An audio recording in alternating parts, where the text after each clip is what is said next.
What up? What up, man? You eating, man? You tried to slip in. You tried to slip in some food.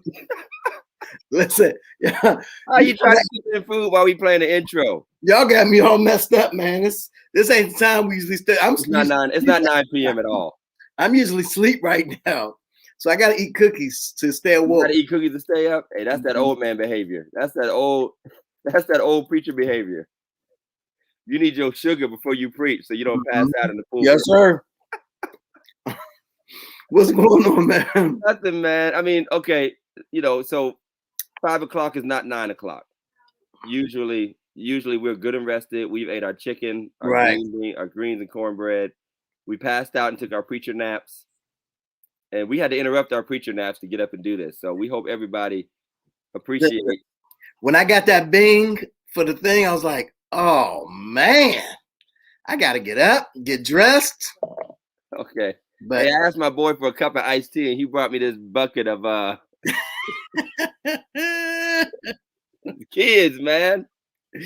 You should have brought me my big preacher challenge that we have in the pulpit. The glass. Right. Yeah, that's what we need. On the top. Welcome everybody, religiously incorrect. Give you a minute to tap in. Say good morning, good afternoon to everybody on this Super Bowl Sunday. It's our 5 o'clock. That's a Super Bowl song. That's a theme song for the. Dun, dun, dun, dun. No, that's like ESPN. Yeah, something. You don't know, man. Whatever. You wouldn't know. So who do you think about who got inducted in the Hall of Fame, man? Charles Woodson got in. Randy Moss. Okay. Got in. Yeah, Alan Faneca from the. Still playing. Huh? Randy Moss still playing. Don't Randy Moss is still playing. Randy Moss is still playing. Hey, nobody told him he was retired. He's been playing for free for the past 8 years. Him and Emma Smith still playing. Hey, that child support to do you in, Doc. That child support to keep you. That child support to keep you playing on bad knees. I saw somebody. Is it Ocho Cinco? Somebody playing. I don't know. They shouldn't be playing. Ocho Cinco isn't still playing. Somebody playing. I don't know. It don't matter. I guess. Yeah. Well. Yeah. Alan Faneca got in from his Pittsburgh Steelers. Nobody cares. Listen, hater. Just because who's the last person to get in from the Browns? Jim Brown? Probably. Otto Graham?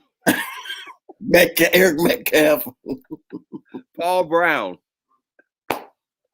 Bernie. Oh, Bernie. I heard they were trying to get Bernie in, man. What do you think? I think he should. I mean, just because he have a couple drinks every now and then. He got the numbers. Yeah, he's got it. Good afternoon, Lady Dela Cruz. Good to see you. Sarah, wonderful. Thank you for joining us. So, Super Bowl tonight, Jeff. We're both pretty avid football fans. Both of our teams got knocked out. You all knocked us out, before you got knocked out. Who you got, man? Oh, it's a big one tonight, man. It's a hard decision because obviously, you can't help but to root or at least appreciate what Brady has done, but then it's the start of Black History Month. So I mean, you start having that. Oh, we're on YouTube, right? That in and of itself. Yeah, we're rooting for the black guy, even if sometimes you can't tell if he's really a black guy. You can't tell. Cause I don't know. I don't know. He got something up in his blood. He Kablasian. He got some stuff. He's Kablasian. He's got something, man. But I want it like Donovan McNabb, Michael Vick. I want it like around the way, hang at the corner store black guy to win. I wanted the guy that would take the guy from Baltimore. Yeah, Lamar Jackson. Yeah, he's as black as they get. No more interviews. No. The only one worse than Lamar Jackson is Jameis Winston, who I affectionately call Aunt Jemima. He talks like a caricature. It's just so bad. But I think Mahomes is gonna pull it out. I think the Chiefs have the whole package. As long as he doesn't have a bad game, I think they'll pull it out. Yeah, I mean, I I do like Mahomes. I'm kind of, messed up because they are the ones who actually cheated the Browns out of going. But listen, man, I think, okay, here's what I will call perfect justice. Every team at some time or another is going to get cheated on a concussion call. True. I just think, I've been watching college, NFL, either you don't get the call when you should, or you do get the call when you shouldn't. Every team is going to get bit, and every team is going to benefit at one time or another from this concussion stuff. Yeah, and that was just it was a bad time. Everything was going our way at that point. Yeah, it was. Everything was going our way at that point.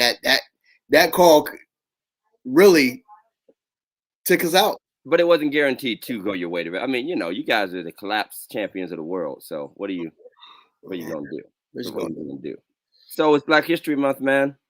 Your church do anything special for Black History, y'all? Oh, I preached. I gentrified and systemic racism, and I used every Black History term. I talked about Thurgood Marshall. I talked about Carter G. Woodson, Rosa Parks, Harriet Tubman. I brought them all back to life, Doc. I can't wait till next week. We said Jesus was in the back of the bus with Rosa.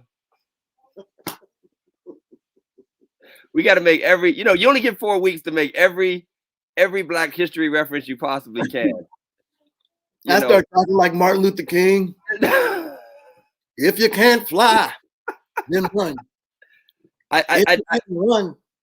I did drop a few words. I did drop a few words today. Some of the uglier terms that were referred to us, but there was a purpose behind it. I wasn't being smart.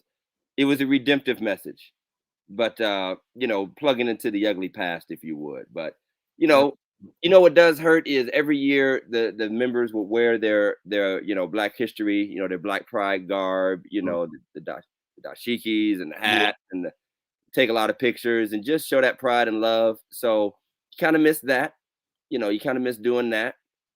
Scaring all the white people who choose to visit in February.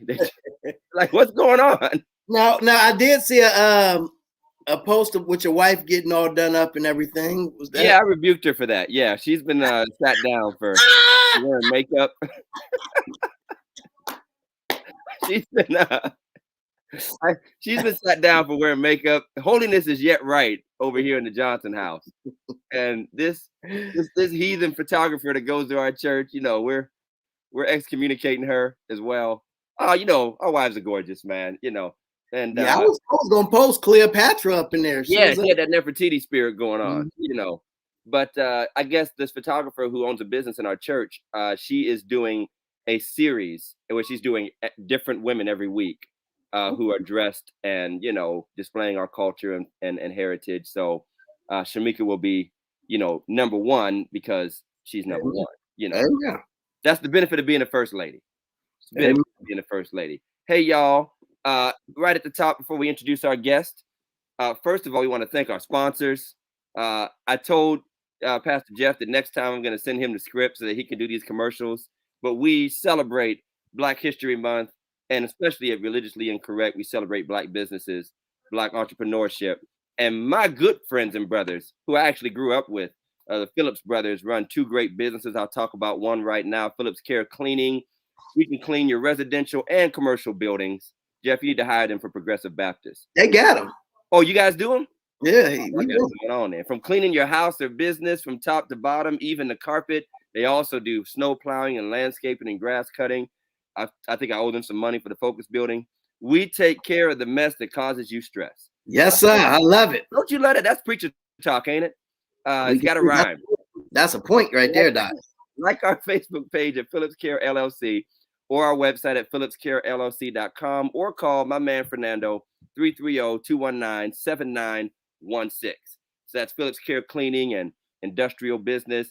And we want to tell you that today, because we're in our YouTube First Sunday episode with our very special guest, we're going to be giving away a T-shirt at the end of the show. And I'm going to place Jeff in charge of this T-shirt distribution because I got a church meeting coming up in a few weeks, and I don't want to get cussed out at the church meeting. So I'll let Jeff decide. Why would you get cussed out? They want that T-shirt. They want. Listen, I'm 5 years going. I can feel it coming. I've had 5 good meetings. Somebody got to tell me off in the parking lot sooner or later. First of all, why are we giving away a T-shirt when it's 12 degrees outside? Because hoodies cost too much. This is a discount religiously incorrect. This is the Gabe's version of religiously incorrect. These T-shirts, that's hilarious. But yeah, man, we are excited. So please stay on. You want your T-shirt? You know, you're probably gonna have to answer some type of question at the end of the show. So stay on and watch with us and be engaged. Be engaged. Yeah, let's make it happen, y'all. Make it happen. Be sure to like and share our posts. We know we're Facebook only, so make sure you share the link on your Facebook pages, on Twitter, Instagram, wherever you find yourself. Hey, our special guest today is one of my favorite people in the whole wide world. Love this brother, dynamic man of God. Man of God. All the extra syllables. Man with a D of God. G-A-W-D. I caught a picture. I should have put it up from an old service. I think it was Martin Luther King or I forget. What's it called? One Emancipation service. Emancipation. Where, I think they asked all the preachers to wear robes, and he had a robe on, I think. And I was like, this is cool because he's not a robe, you know, everyday wearing kind of preacher. Speaking of which, I was going to buy an old Baptist robe to wear for Black History Month, like the old school flappity flap robe. Mm-hmm. Mika said no. She would let you. Yeah, I wanted to do one of them old school, you know, just fly like wings of eagles kind of thing. And our special guest is the pastor of Victory Christian Center in Coatesville. That was we're gonna clown him on it now. You want to say it. We're gonna clown on him now. He's the pastor of Victory Christian Center, Coatesville. He's our friend and brother. He's one of the coolest cats I know, and we're gonna have a ball. Everybody, welcome Religiously Incorrect, Pastor Juan Rivera. Pastor Juan. Hey, Rivera. What's up? What's happening, man? How are you, sir? Pastor Jeff. How are you, man? Good. He hasn't hung up yet. He hasn't hung up yet, so. Yeah, you have to have me back on in September and October for Hispanic Heritage Month. Yes, I want to know what you guys are doing. If you're wearing sombreros, if you're wearing ponchos. Yes. And, the thing is, we got 2 months. 2 months. 2 whole months? Yeah, it starts September 15th and it goes to October 15th.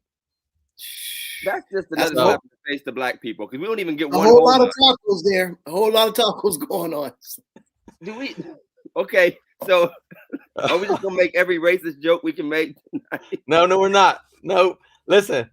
So I want to tell you, Pastor Todd, the first time I met you. Yeah. I'm at a pastor's meeting in Columbus at Bishop Clark's church. Yeah. We walk into this room where we're gonna go eat. There's these big 4 tables put in a square, and there's only one place setting at the head. Yes, there's only one. Gold plates. Yes. With initials and fine silverware. And I look down and I'm thinking, okay, this is pretty cool. And then there's paper plates for everybody else. Bishop Clark walks in, gets his seat at the table, and there's about 50 pastors in this room. And we're all sitting down and eating. And then Pastor Todd walks in. And Bishop gets up, and everybody gets up at the skinny little Black preacher walking in. And Bishop Clark is like, this is my son, Pastor Todd. And I'm like, who is Pastor Todd? Who is Pastor Todd? And I think they pulled out a miniature version of the gold plates for Pastor Todd. No, I didn't get an extra gold plate. I'm still working on one though. I'm working on that plate. Yeah. It pays to be a son. It pays to be a son or a daughter of our wonderful, wonderful dad, Bishop Clark. But yeah, that was the first time we met each other. We're actually probably in a place to converse and talk. And we have kicked off friendship, and it's been a wonderful thing. One of our commenters said that Pastor Juan is seriously one of the best dressed pastors in the area. And I don't know how you did that without ever having to wear one Steve Harvey suit like the rest of us have to do. The rest of us got to wear the 5-button joint. Right. You know, I started off that way. Yeah. Oh, you did. 12 years ago. I need pictures. I need proof. Evidence. The 5-button oversized pants. That's it. Yeah, That's man. It. You weren't a preacher in the early 2000s and the 2010s if you didn't have some if you didn't have some of that flavor to you. And that, Jeff, that's just, us skinny guys, we were suffering in the baggy clothes era. We were suffering. Value City, man. I'd find some deals at Value City. Absolutely. And would look really, really good. y'all look better in the baggy than we do in the skinny. So it's what I would agree with you, because I've seen some abominations in church. Some mushroom tops, some muffin tops, some male muffin tops in church that God is not pleased with. That's all I'll say. God is not pleased with this at all, and it is not a sweet savor in his ears. But it's been a blessing to have you with us, Pastor Juan. This is the first Sunday of Black History Month. We call this episode First Sundays, where we bring on a heavy hitter. You're a heavy hitter, Pastor Juan. You don't want to consider yourself one, but you are doing a phenomenal job at Victory Christian Center. Been there for over 2 years now. We just celebrated 3 years in January. Awesome.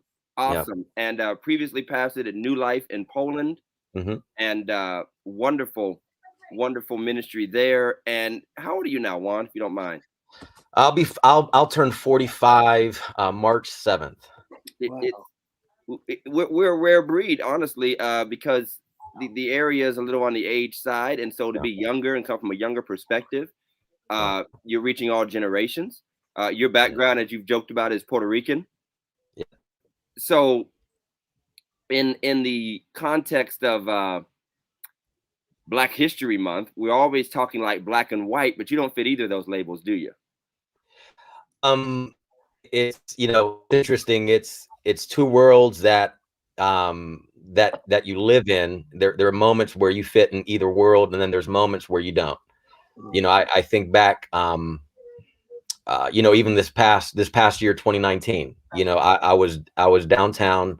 I think during the first march downtown after the shooting of George Floyd, and then there was another march, and I believe it was I don't remember what it was called, but I believe it was all the Black leaders and pastors in suits, and I thought I can get in, and then I reached out, and they said it's for the Black brothers. Oh, and man. So there's moments where I'm brown but not brown enough, or white but not white enough, and so in some ways I think I'm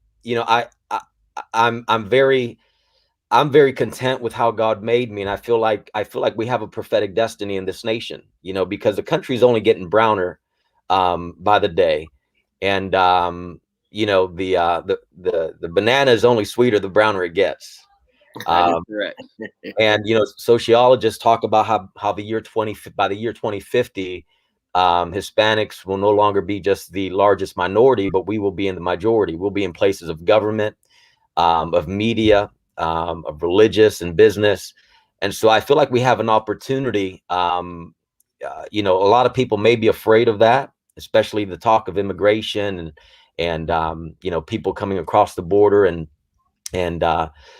people don't know what's it going to look like, a browner America. And I'm excited for the future. I think as we do our job in preaching the gospel of Jesus Christ and seeing a revival sweep across not just the Hispanic world, but the nation as a whole, I think we have a great opportunity to see a third great awakening that's led not by just a monotone colored church, but a multifaceted church, a brown church, a Black church, a white church, a multicultural church, a movement. And so that's what I'm excited about.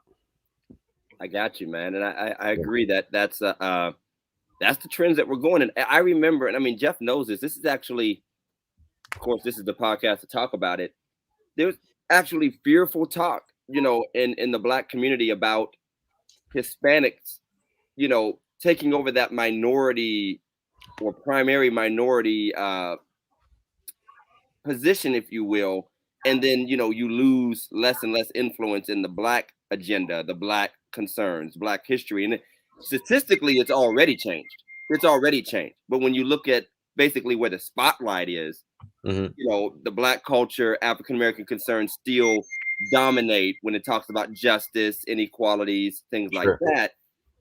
Do you feel like the fervor is the same as far as demanding justice from Hispanics, the way you see Blacks doing? Or do you feel like there's just not as much on that end with the marches and the it's yes and no. You know, I think as Hispanic American, I don't have the history nor the pain of slavery in this country. You know, in our DNA, we have the European, we have the Native, and we have the African. You know, I did 23andMe and found out that although you know, I'm predominantly European Spaniard, I've got about 16% Indian, the native inhabitants of Puerto Rico, and then about 13% Congolese, African. And so we don't have that history. And when you look at historically in our country, we've not had a Dr. Martin Luther King Jr. Although the same laws that segregated our country would have affected me, we just don't have that history and that pain associated with it. And then when you even scale it down even more as a Hispanic, you know, Hispanics, I mean, there's so many Hispanic groups within our country and around the world. And if we're not careful, if I'm not careful as a Puerto Rican, I may not be able to understand the pain of other Hispanic groups, because we're the only Hispanic group that doesn't need a green card to be in this country. You know, we didn't come over by boat. We came over by plane. We didn't have to sneak in. We didn't have to wait in line. You know, we've been grafted in, if you will. And so, you know, so yes and no. You see it. You see your justice fighters out there, and but that's I guess in a nutshell, you know, my perspective on that.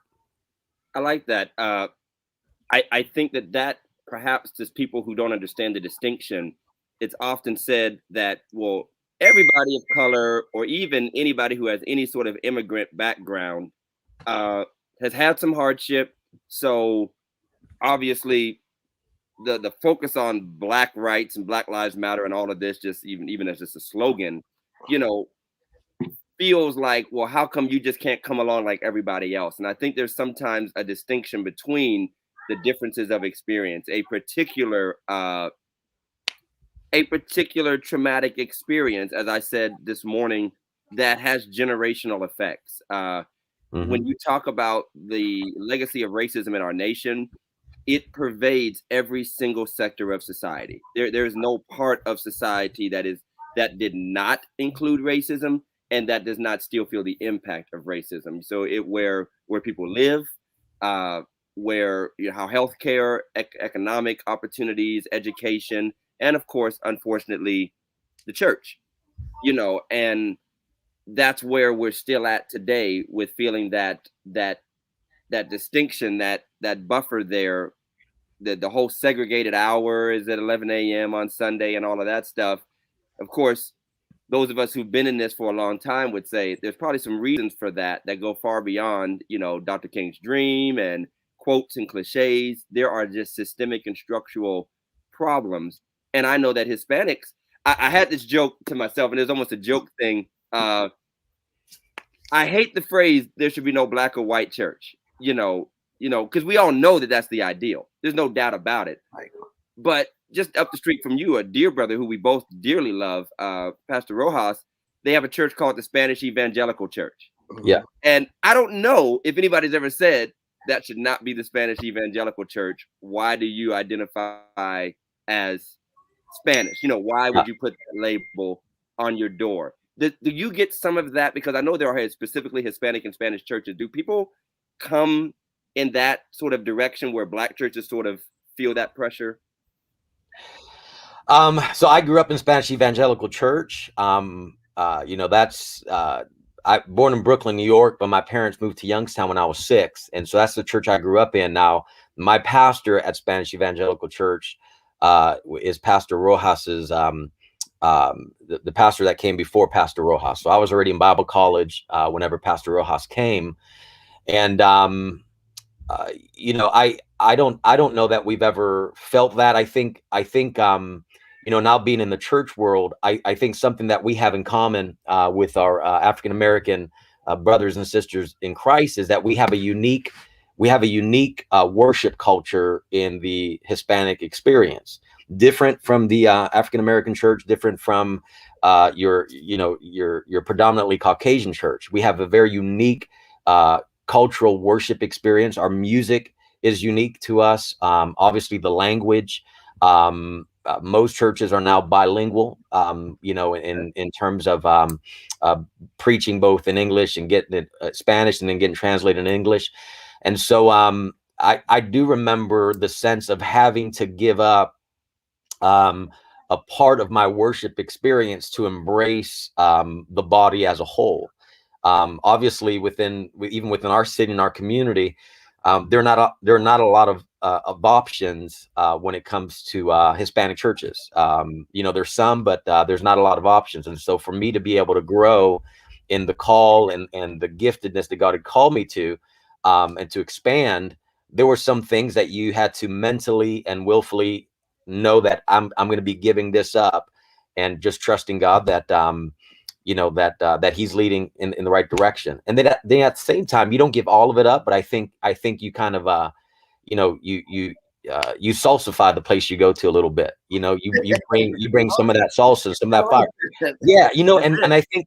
Yeah, and I think one of the great things that I love about being Hispanic is I can get away with stuff that your average American typically couldn't get away with. More specifically, I'm Spirit-filled Pentecostal, grew up in a Pentecostal church, and I can get hot. I can go after it. I could preach, and I don't care if people say, well, he's just Hispanic. I know that's not why I get fired up about the gospel. They could think that. Right. But there's something attractive. There's something that captivates people, the intensity, and I'm fine with it. I'm like, I'll use it if I have to, and let's go for it. So, right. Now, Pastor Juan, I'm going to get you away from all this. Yeah. Black and white and Puerto Rican and I'll stuff. be back though. Pastor Todd gonna bring you back. He's gonna bring you back. He's gonna bring you back. But I'm asking some church questions if that's all right. Okay. You graduate? Did you graduate from Wilson? Woodrow Wilson High School. Yep, 1994. What? Okay, I graduated in 92, so you must have been there when I was there. Yes, sir. Wow. Yep. Wow. Now, were you a South High transplant, or did you? I was an East High transplant. You were East High. Okay. Came from East. I was at East for 2 years. Came to Wilson. So I was there with so you might know my little brothers, John or James Stanford, one of them. But yeah. Like I said, I was on the East Side over there in what they call La La Land. Okay. You know what La La Land. See, my neck of the woods. That's one of the things I want to talk about, because I want to know, can we still call it La La Land? Is that cool? Yeah, why not? Is that cool? But here's the question. I grew up when I was in Youngstown. Like I said, very impoverished, very, not a lot of money. And one of the things I learned when I was growing up is that you don't go to the refrigerator to see if there's anything new inside of it, especially at the end of the month, because mama ain't got them food stamps yet. Yeah. But you go to see if you've got desperate enough to eat what's available. Yeah. Has the church gotten desperate enough to eat what's available now? As far as what's concerned of religions that are going out there, everybody it's no longer a monotheistic church. We are, it's so many people, with different backgrounds, different, have we gotten away from the gospel of Jesus Christ and, just allow everybody to do what's them and what's right to them? Man, that's a deep question. And I, so today, we started a series titled "In the Beginning: Finding Jesus in the Old Testament." And so today, we did part 2 of that series today, and I was looking at Noah's Ark, the story of the flood and the ark, and was looking at how we can find Jesus in Noah's Ark. And it wasn't hard to find, obviously. And because Jesus in the book of Matthew, he actually says, Jesus says, remember the days of Noah, how people were living then. And he said, it's going to be the same way when the Son of Man comes back. And when you read the story of Noah's Ark, you see both the grace and mercy of God in giving Noah a way of escape, giving the people a way of escape in the ark, right? So God is gracious, but at the same time, you see a God that's a God of righteousness and holiness, and whose wrath brought upon a flood on a planet that killed everybody else. Now, the Bible makes it clear, Ezekiel 33:11, the Bible says, God says about himself that he takes no delight in the death of the wicked. So it's not like God is just, he can't wait to kill somebody, right? That does not make him happy. It doesn't bring him joy. First Timothy, it talks about how it's his desire that no man should perish. So that's not his heart.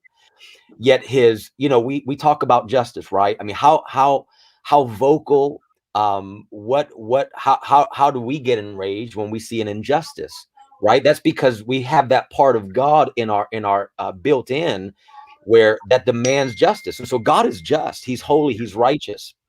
And so as I was preaching that message today, I was finding even in myself, like, when was the last time that I talked about not just the wrath of God from the flood, but the wrath of God that's coming? God is love. He is merciful. He is gracious. He's for you and not against you. Those things are true.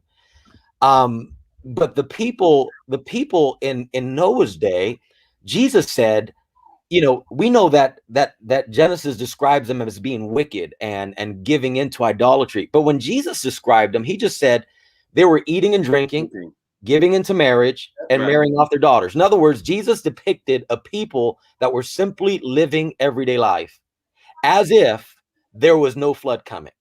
Wow.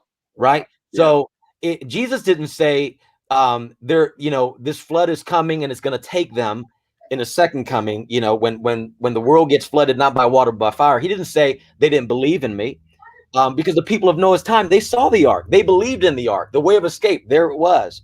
But the way they lived was as if, man, there's no flood coming. We're going to be okay. I could wait till tomorrow. Right. And so as I was preaching that today, I'm realizing even within myself that we are, if we're not careful, even as preachers, we just pull off topics, make people feel good. We become a religious Dr. Phil, Oprah Winfrey, and we've got to be careful as those who are custodians of the gospel of Jesus Christ, that we preach the full gospel in a way that people realize that there's a lot more at stake than just what church you go to. And so, I think we've got a lot of work to do. There's a lot of warning that needs done, a lot of loving that needs done. And so anyway, that hit me today as I was preaching.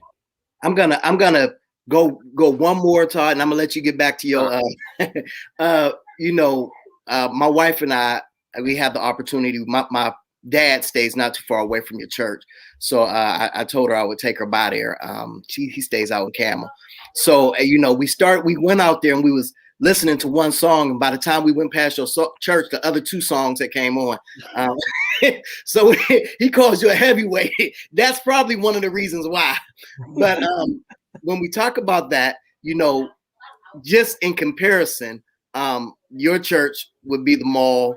Pastor Todd's church would be Hills or something, or Walmart. You go back to Hills. I love that.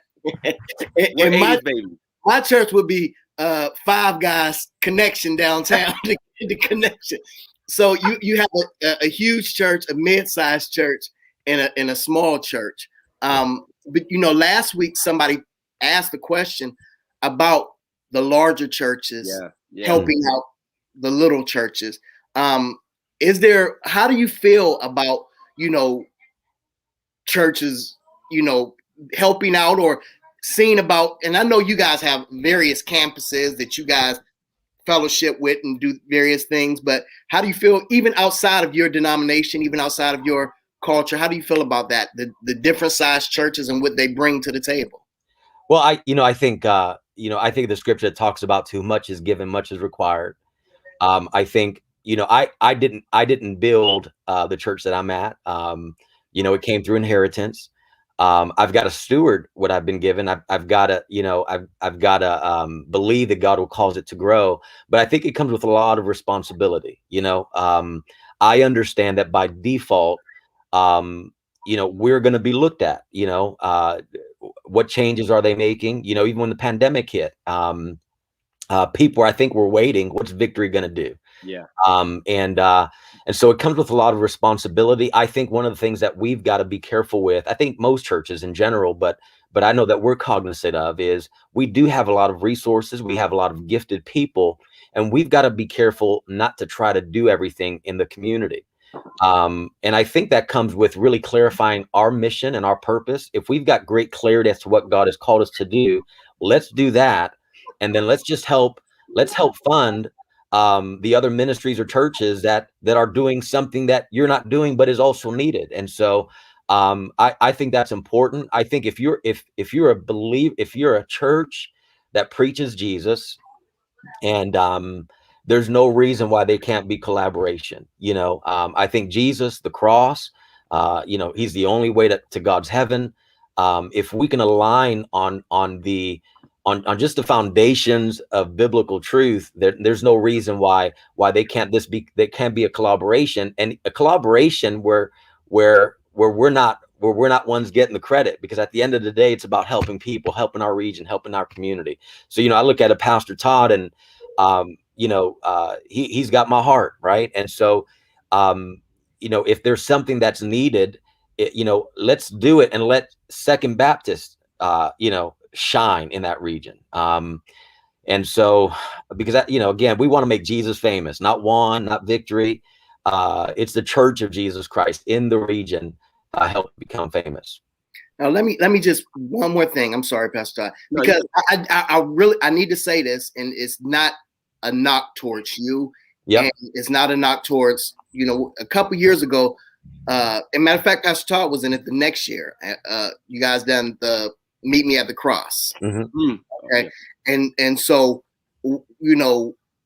by the time we found out about it, and I was at a different church than I'm at now. I was a pastor at a smaller church in Youngstown, Ohio at that time. But by the time we found out about it, it was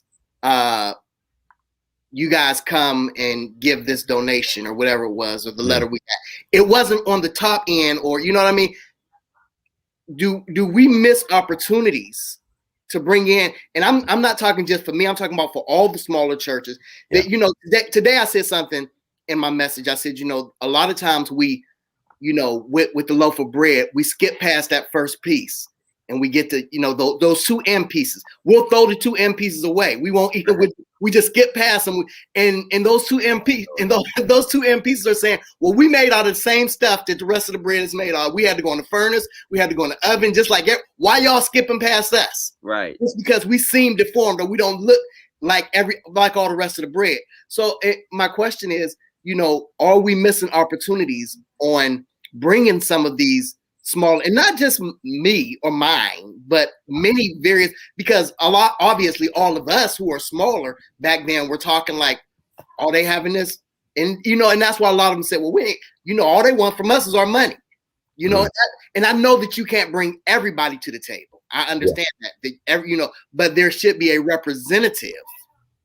Yeah. So that's just, I don't know if that's a question or a statement, but I just throw that out there. No, I hear you. So first of all, Puerto Ricans love the end pieces of bread. I won't say, I know this is religiously incorrect, but I still won't say what we call it. Okay. I can say it in Spanish, but I still won't say it in Spanish. Don't do it, Doc. But we love the end pieces of the bread with some coffee and some butter, and praise God. I think it's interesting. I was pastoring New Life Church during that first Meet Me at the Cross, and so although I was very close with the main people that put it together, there was a collaboration there. But I was also on that end that you were talking about. No one's fault, but I attended that event just like everyone else. I missed the meeting where they were going to have all the pastors sit in one row and have them all walk up, on the stage. There was probably, 50 to 100 pastors. I was not one of them. Didn't feel bad. It wasn't offended. I enjoyed being together there, but we're learning as we're walking through this. I think one of the things that I'm aware of as a larger ministry is that we can almost give off the vibe that if we don't do it or if we don't lead it, it won't be excellent, and so we don't even want to be a part of it. And so I think that's something that we want to work on, that that we have so much giftedness in all of our churches. And what would it look like if we would work together and make Jesus shine, first of all, but then just allow some of those other churches and pastors shine as well. I'm willing to move forward in that and seeing what does that look like. But I feel you. I was one of those churches. We were probably running around 450 at the time at New Life, where we weren't the largest church, we weren't the smallest church, but we weren't a part of the conversation at that time, and that's fine. I don't need to be a part of every conversation, but I get that. That's a real sentiment, a real feeling. Speaking off of Pastor Jeff's context of large and small, and we were taking in our last show, which was Ask a Black Pastor, which we got questions that apply to all pastors and all churches, and that big and small. And what I picked up, Jeff, we didn't get the chance to dive into it, was that there are these two competing interests, almost like the economy of the church and expectations that actually mirror what we see in the secular world. You have this capitalistic cream rises to the top kind of a thing, where if you're successful, it's because you deserved it, you worked for it. And nobody will say that, because if you say, how'd you get there? They'll say, well, the grace of God and whatever. But you understand that, as Pastor Juan said, there's giftedness involved. There are particular strategies that might help to grow a ministry. Then the other side is a little bit almost socialism, like everybody should try to make ways to spread the wealth in all ways, even if that's not possible or healthy. So if you're big, you should just immediately start peeling off to somebody who's small. And then we have those of us who are small, who are kind of chasing the rabbit here, desiring to be big. And it helps drive vision casting. It helps drive, goal setting. Of course, this internet age, the streaming age, has given everybody a front row seat to what everybody else is doing and how they're doing it and what software are you using and this and that.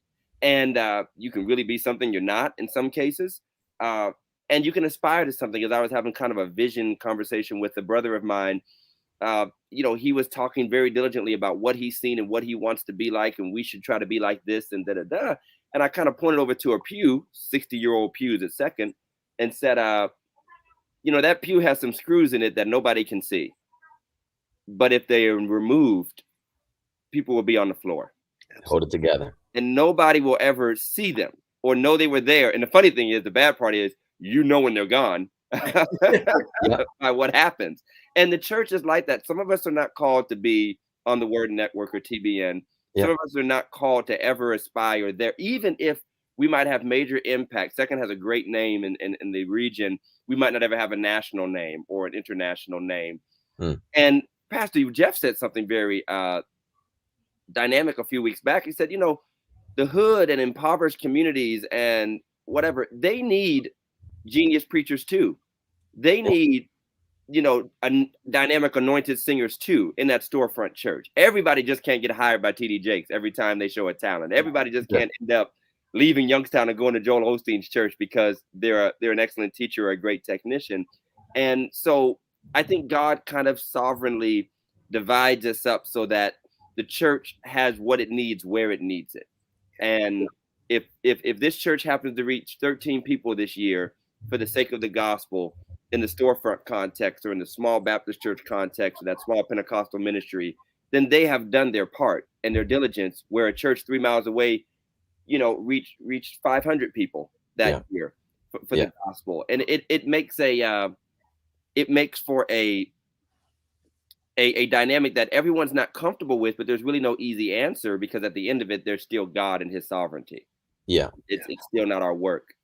I think we've got to be careful, all of us do, to not try to stamp the world's metric of success on the church, because when we do, we begin to embrace the thought that bigger is better and smaller isn't. And the truth is, first of all, Pastor Todd, Pastor Jeff, hey, congratulations on leading your church and congregation through the craziest year, the year of 2020, right? You made some changes, you made some pivots, and you led your church through a historic pandemic, the stuff that was happening in our nation. And the truth is, I mean, when my mom and dad, Jesus found them in a small church. I grew up in a small church, and I think as pastors, we've got to determine in our hearts, we have to allow God to stamp his metric of success in our hearts, so that we are not chasing the culture's definition of success in our churches, and we're content with what God has called us to. I look at a Pastor Todd. I know him better right now than I know your story, Pastor Jeff. But Pastor Todd could be anywhere. We know he could be anywhere. He could be in Atlanta. He can be in a bigger city. But I believe he chooses right now to be where he's at, and it's okay, because God is working in him and saying, "Son, you're being successful here. You're stewarding what I've placed before you." And I think at the end of the day, that's what it's all about. There's pros and cons to big and small, and again, it's knowing that you're stewarding what God has placed in you, and not allowing the world or even the church culture to try to stamp success on us as pastors and says, well, if you're this size, you're doing good. If you're not, then you're not doing good. And so that we can sleep well at the end of the day, know that we're being successful according to God's standard. I love it. I love it. For the record, I'm waiting on that Wakanda church to open up before I apply. I want to pastor in Wakanda or Zamunda. I'll take either one. Rifling back, because we could go on and on about the economies of the church, and I actually made a point today in service about the economy, if you will, the economic effects on urban ministries, Black ministries, how as we look at race, as we look at our world structure, it actually impacts even how we do ministry, and impacts how we focus. I found myself at the beginning of the month, and we talked a little bit about this privately, Juan, obviously looking at the images on TV, looking at the events of the last 3 months. And besides my natural propensity for racial rage, which, God is working on me, he ain't through with me yet, as Steve Harvey would say, I actually do pastor a church that actually needs to be comforted through the emotions. And it's beyond pointing people to Jesus, because that's what we always do. We always point people to hope, but actually just comforting in the moment. I have elderly members who have lived through their own form of hell.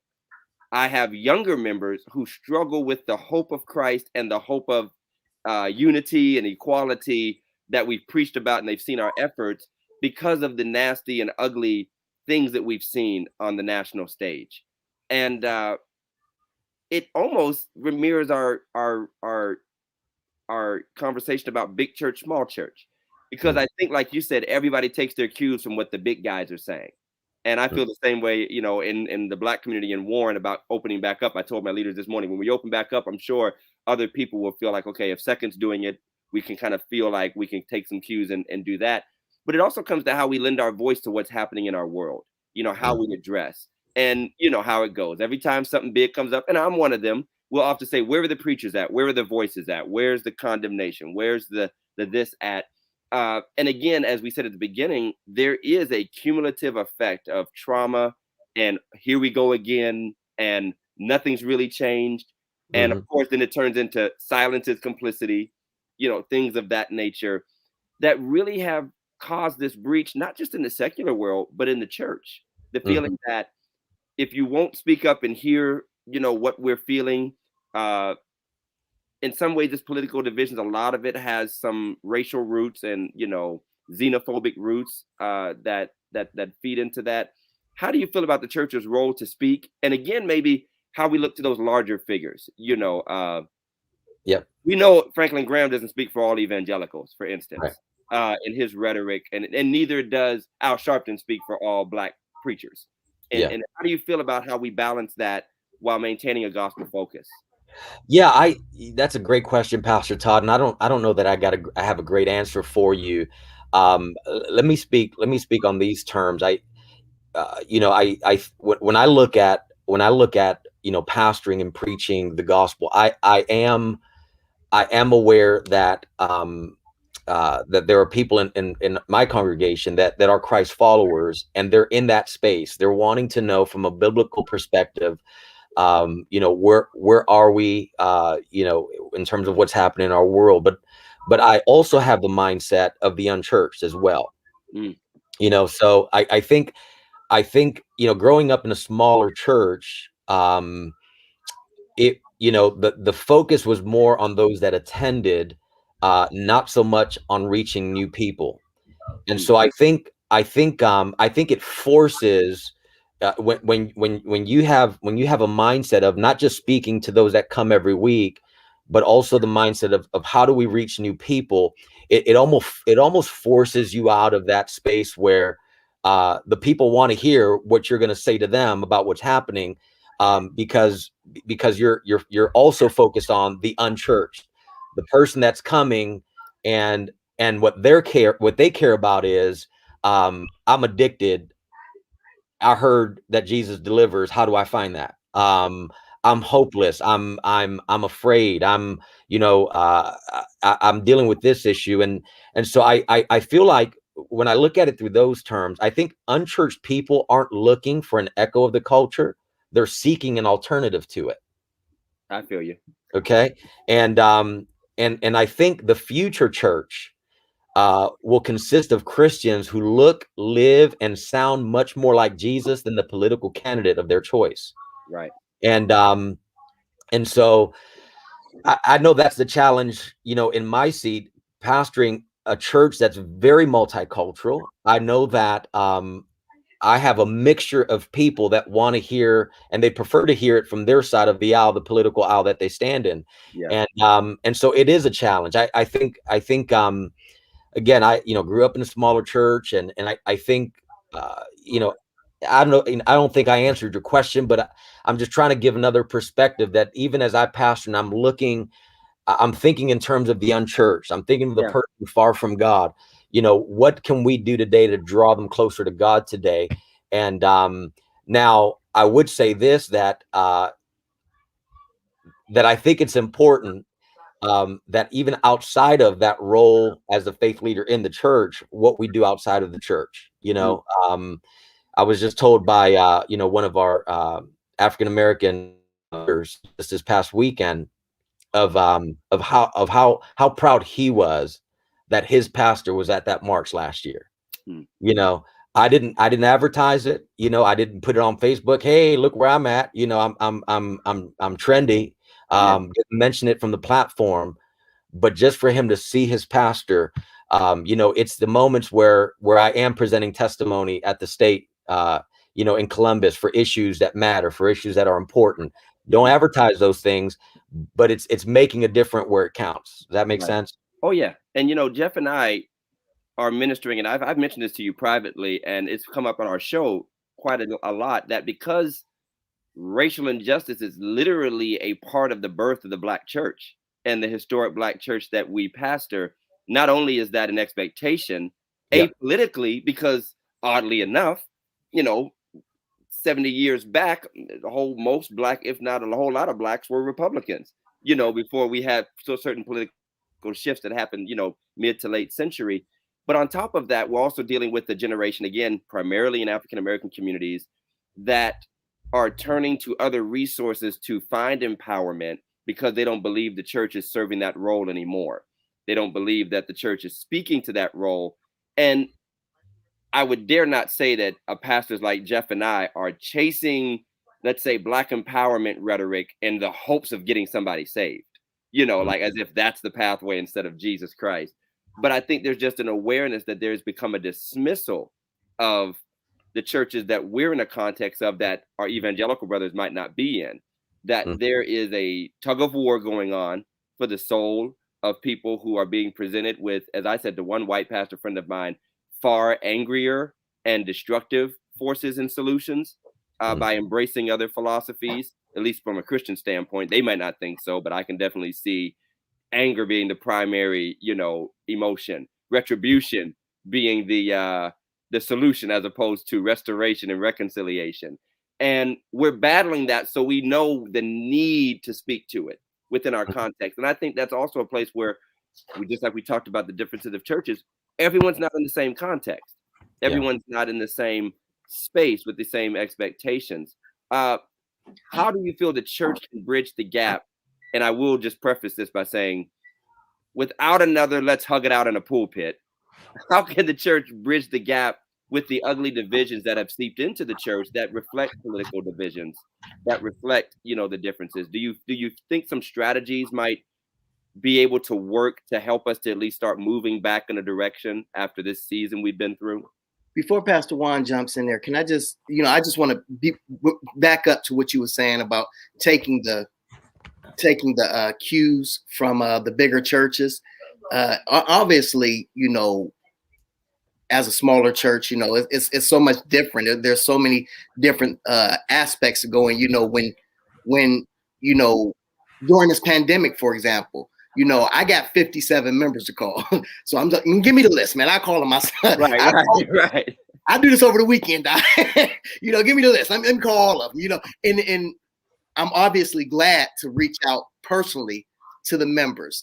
Like Pastor Juan said, it is focusing on who's there, because, when you got 300, 200 members, like you got 2 people or 10 people don't show up, you okay. You got 50 members, 10 people don't show up, and you like, oh, man, it's like empty today. Oh, I know. So there's a distinct difference, but we do take our cues from you and even the monuments and those larger churches in the area. So we look at, okay, and it's also different because we can social distance without all of that. We got a church big enough where we can social distance without it. So it's us trying to take our cues from you guys and make sure that what you guys are doing lines up with what we're doing. So what you laughing at? you already know. It's an offline banter, that's all. But yeah, back to that, uniting people in real and tangible ways. What do you think? Yeah, I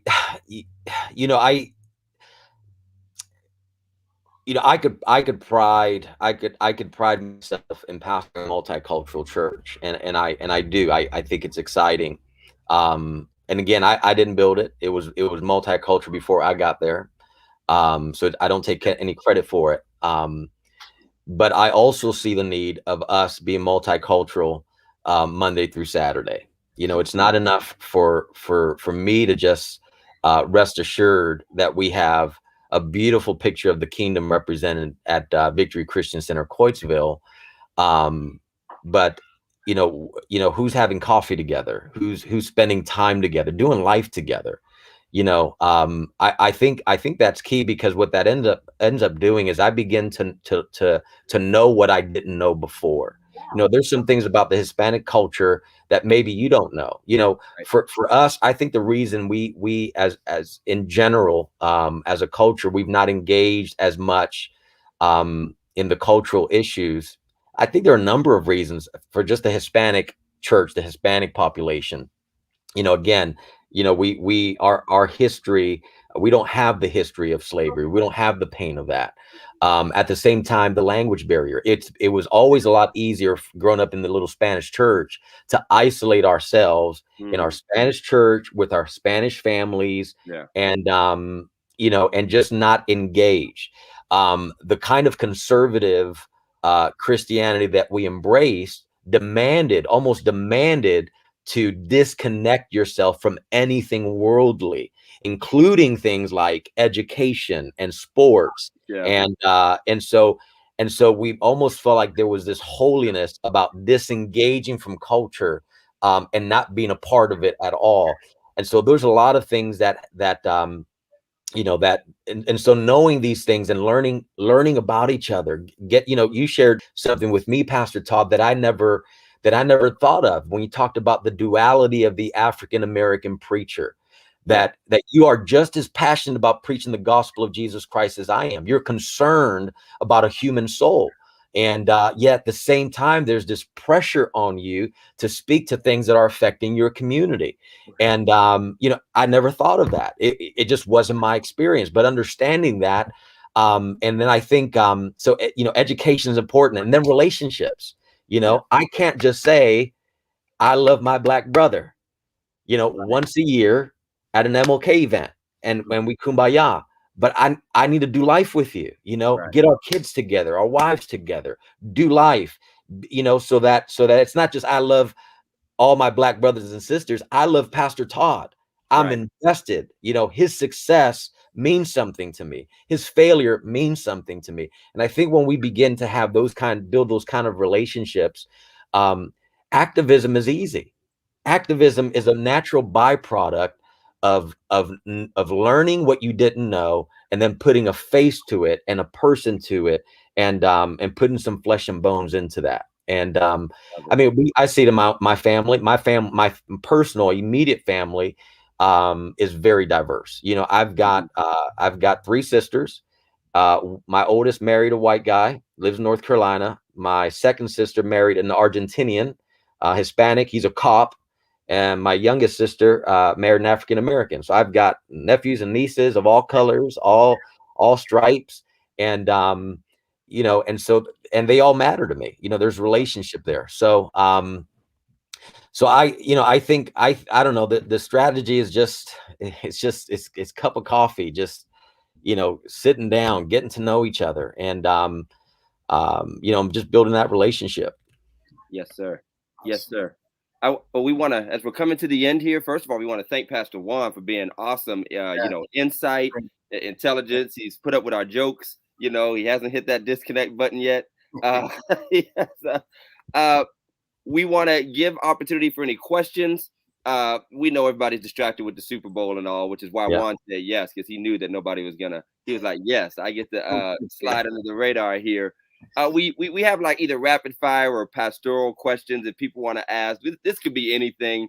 Our Ask a Black Pastor segment was hilarious last week. It was really insightful. And again, it didn't cover all Black pastor questions. We might have to ask the Hispanic pastor one day. Let's do it. We got 2 Hispanic months, so that's it. Right. We got 2 months to do it. Let me knock in our 2 months, September, October. Yes. We want to knock in our second ad for the Phillips family. Phillips Care Training are the proud new owners of High Street Fitness, 277 South High Street in Cortland. They are running a special for the new year. It's about to not be the new year anymore, so y'all need to go ahead and get on this special. So you can visit their Facebook page at High Street Fitness or call 330-984-7632. And little brother Mike Phillips, who is a former Harding Raider and Pitt Panther, is the owner and operator of that. And Jeff and I have already established that neither of us are signing up for this fitness program because Mike will murder you. Mike will kill you. Absolutely. Now, don't let it stop y'all. We just ain't gonna. Y'all do it. But I did 2 days of dieting when I was getting tight in the pants, and I gave up and just went to Burlington's and called it a day because I'm not doing it. I'll just be a portly preacher. Now let's be clear here. Let's be clear here. When we say it's a New Year special, that means it's gonna go on to about June, July. Yeah. At least the Juneteenth. Hey, we got a question. We'll finish up with this, then we'll start diving into chicken wings for the game. But Fernando, who is actually one of our sponsors, we thank you very much, said, do you guys have a retirement age plan? Ooh. Well, if you're I think Hispanic and Black pastors have the same problem. There's no such thing as retirement. My dad is 74 years old, and I'm not lying, he's preaching from a wheelchair in his church. No retirement plan. My dad's not 74, but he's still preaching at 73, going on 74. Yeah. Fernando, I had a retirement plan. I was done at 55. I was done at 55 working, and I was done pastoring at 60. I was moving to Florida. My funds was right. Everything was right. And did you hear this one? Did you hear this? The Lord saw fit to impregnate my wife somehow. Somehow the Lord saw fit. Was it immaculate? He overshadowed my wife. He overshadowed you. He overshadowed my wife, and she came to me. Is that your story? That's the story. I'm sticking to it. Golly. That would be the oldest Easter play actors ever. The oldest Mary and Joseph in history. I had a great plan, Fernando. I was out, brother. It's over now. Man. You know, I don't know because life changes you, but when you're young and arrogant, you look at older churches, and I'm trying not to be young and arrogant, but I probably have time to go because youth just makes you feel that way. You think you look at older people, especially if you don't feel in your, of course, your own carnal mind that they're ultra successful, and you're like, I'll never be like that. I'm not going to be that. You're not going to catch me, looking tired behind this pulpit, still trying to keep. But on the other hand, there is a genuine love for it, and you understand why people don't run towards retirement all the time. I'd love to say, well, maybe one day I'll finish out my education and get into a professorial role or some type of other, parachurch type thing, or, doing this whole Martin Luther Johnson stuff. I haven't been assassinated yet, so nobody's taking me out. But I think our generation is going to rethink what that means. And I think we already have a few guys who are a little older than us. My dad was one of them until I decided to fly the coop, who were thinking differently about moving into their 80s, still preaching. And I'm grateful for that, because I think that did the church some damage, people holding on too long and not taking father roles. One of the things I would say, which is really scary, especially in our churches, is that I notice a lot, even with me, I thought, maybe after I retire, I can do a lot of evangelism. People will bring me in, churches will call me, but I'm seeing a lot of these pastors who actually have retired, literally out looking and scoping for preaching gigs on Sunday morning. Oh, and I know a few. They right. Still got the resume out. They're like, I still got it, Doc. So, and I think Juan may be able to talk to this a lot more than we do, Pastor Juan, because I think that in churches like his, I think, is it different? I mean, you guys, is it different where after you retire, you guys go on to teaching roles or things of that nature, or is it different? Succession, it's hard. It's hard everywhere. Succession is hard in small churches, large churches. I think, large churches, it's just hard everywhere. I think the pastor that does it well has they have ministry outside of the church that they lead. Yeah. And it gives them just an easy place to land. Once they transition from leading a church. But the whole issue of pastors overstaying, it's just across the board. It's hard. We're gonna be there one day. And I'm definitely gonna be there. What goes through your mind, when that moment comes, I don't know what it's like. We can only imagine. Am I still relevant? Do people want me anymore? Am I still needed? And the thing is, people will tell you when you're 80 years old, oh, pastor, we still want you. Pastor, you're still legitimate. You're still, and it's being able to understand that we are custodians of the bride, not the groom. Mm-hmm. And we're just stewards of it, and hopefully I can listen to this, 30 years from now and take my own advice.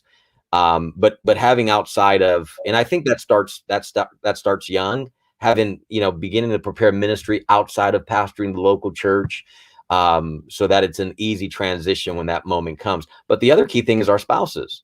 We could figure that out, and then our spouse is like, well, what am I gonna do? I've been used to being the pastor's wife or first lady for the last 30 years. What am I gonna do? And And so making sure that we bring our spouses along as well, in the case where the husband is the pastor, and the wife is a spouse, sometimes those roles are reversed, but making sure that it's a transition that's smooth for both. So, it's a problem in every church. Tiffany decided what she was going to do, just keep making babies. Well, if y'all both jump on board, we could all do this together. You know what? Listen, I'm trying to keep a house, Doc. Let's hold hands. We're bringing Big Mike in. We'll close out with Big Mike, our producer. He always gives us our wrap up. Come on in, big fella. What's happening? Hey, how y'all doing? Wonderful. You can see my whole house now. Great. Pastor Rivera, thank you so much for coming on, my man. Appreciate my pleasure, Mike. Yeah. My pleasure, Mike. Thank you. Yeah, great guest, great insight, great input. And we'll definitely be having you back on during our Spanish appreciation. September, October, I'm available to preach at any church in the month of September and October. Bring him back. We will definitely have you back on. Definitely have you back on. Now, whenever we have a guest pastor, I always ask this question. How good or how bad was your first sermon? My first sermon, 5 years old. 5. Wow. 5 years old at the church was called El Calvario. That's Spanish for Calvary in Midtown Manhattan. It was a children's program, and I was asked to preach on Jonah and the whale. Saturday night, I was afraid. I went into my father's bedroom while he was asleep at night, and I said, Dad, I don't know what to say. He said, go to your bedroom and ask the Holy Spirit. He'll give you the words. And I showed up in church that Sunday, my little suit in that little Puerto Rican church. And I preached on Jonah the whale. And then I stuck my little 5-year-old finger into the congregation. I said, and there are Jonahs here today. You're running from God. And if you don't straighten out, he's going to send a whale and swallow you up. Wow. I love it. Best story ever. I love that. Yes. That was my first good. Wow, that was good. That was good. That is funny. That's almost as good as that dude that beat up one of John P. Key's background singers. That's right up there with one of our favorite stories. You're right. You're right. You're right. I love it. Okay, Pastor Juan, one more question for you. Yes, sir. And I was actually told to ask you this, so I don't want to put you on the spot. So I'll give you a little hint that I was told to ask you this. What is your favorite local coffee shop? It is Culture House Coffee. Oh, see, you messed up. I messed up. I already know who told you to ask.